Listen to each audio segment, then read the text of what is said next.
Okay, someone called me, so I don't exactly know where my phone stopped recording.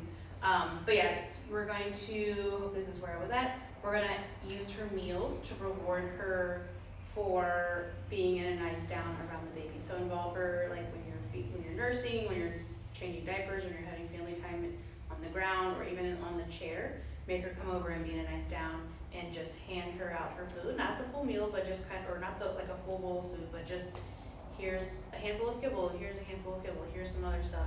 And she gets to eat her meals, her, proportioned meals,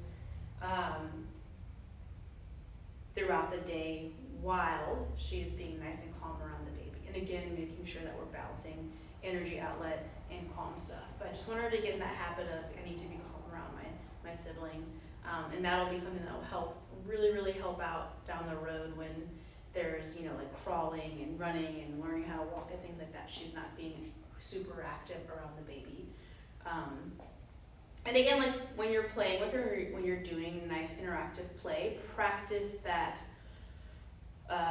impulse control of I'm playing, we're getting really rough, and then in the middle of it, just no, sit, have her do something calm, like sit or down or whatever, in the middle of her active play, and that really, in that controlled environment, really teaches her how to have that off switch right when you ask for it. So when the baby is more active and running around and moving, and she starts to get a little bit, aroused, like a little bit crazy and hyper, you say, no, you need to lay down and settle down for a second. She already knows how to do that, and it's, been practiced and something that's become really fluent for her.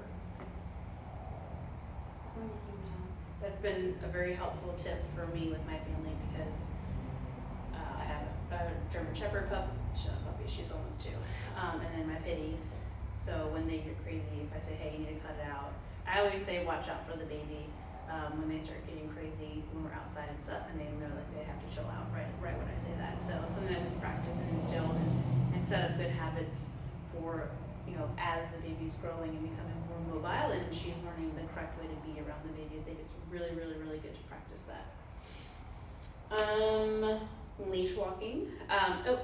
Taking Delilah out in the stroller. I think it's a really good thing to practice with her nice little heel. Delilah, come here. Are you going to sleep? Okay, come here.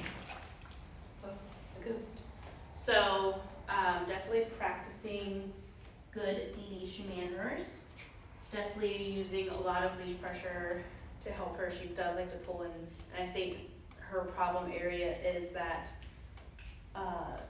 she gets a scent and wants to, like, I don't think she really has control over it, that drive where she's like, oh, I smell something and I want to go do that. So that's when these tools are really helpful. So when we're walking, I want to make it a point, like we're walking, we're doing our thing right now, and she has an open opportunity to do the snippy stuff when you say, okay, she can go do that.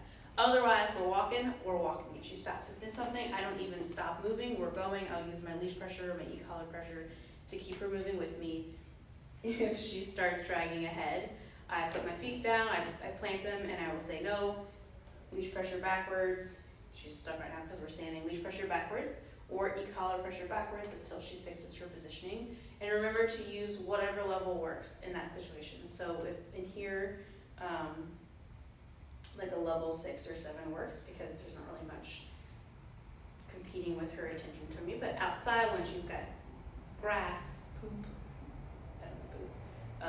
other animals, whatever, sniffing around, you're probably gonna have to compete with that by creating a little bit higher levels. Delilah, let's go. Good girl. So every time she starts pulling ahead, we'll say no. Good. So I just get a slight little bit of leash pressure. I was using a prong collar with her, and I'm gonna send it home with you, but I've had really good success with just the slim lead, so that's why I'm just using that. But I'm gonna send her home a prong collar. If that's something that is helpful for you, then absolutely use it. There's no shame in that. She's very responsive to it.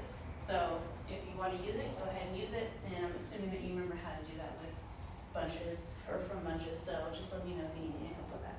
Hey, let's go. Good girl. So remember, we want to have a nice short leash. So that way, but loose. So that way when she's where she's supposed to be, there's no tension. And anytime like there, nope, oh, come on, let's go. She's tired. Anytime there's any tension, you don't really have to move your arms. You don't really have to adjust your arms too much to get her to manipulate her.